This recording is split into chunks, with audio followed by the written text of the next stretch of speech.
So oftentimes people tell me, Brian, looks aren't everything. And I agree with that statement, but it always leaves me with one question. If looks aren't everything, then what is?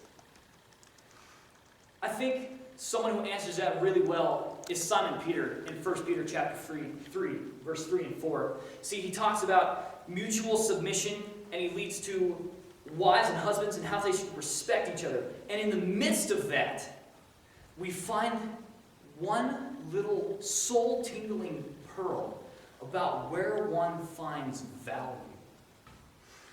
Let's see if you guys can pick it out. He says, your adornment must not be merely external, braiding the hair and wearing gold jewelry or putting on dresses. But let it be the hidden person of the heart with the imperishable quality of a gentle and quiet spirit, which is precious in the sight of God.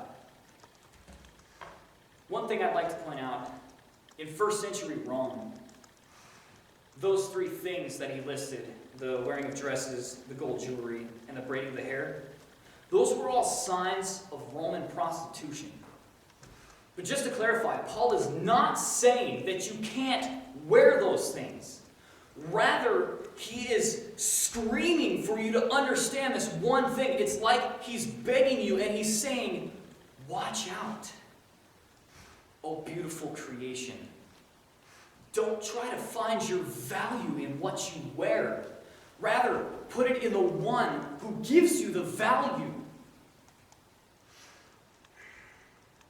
Because when you try to put your value in what others think of you and what you wear, it never quite works. Because not everyone, no matter how hard you try, not everyone is always going to like you all the time.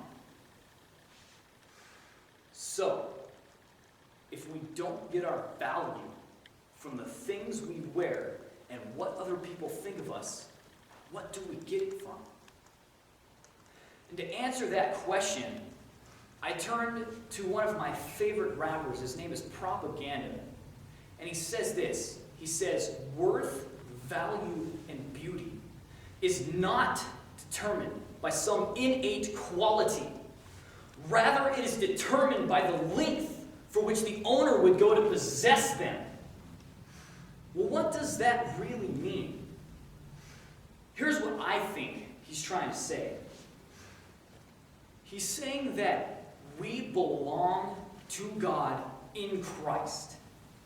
And if we belong to God in Christ, it only makes logical sense that God is our God, of course. He's our master and He's our owner.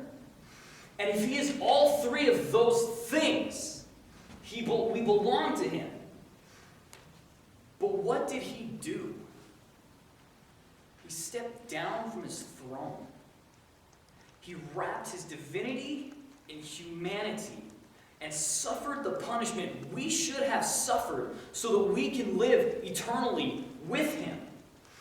So the question is, why? Why would we ever try to find our value in anything else other than Jesus? And if God has gone that far for us, being our owner and our master, how much worth, value, and beauty do you really think you have? Thank you.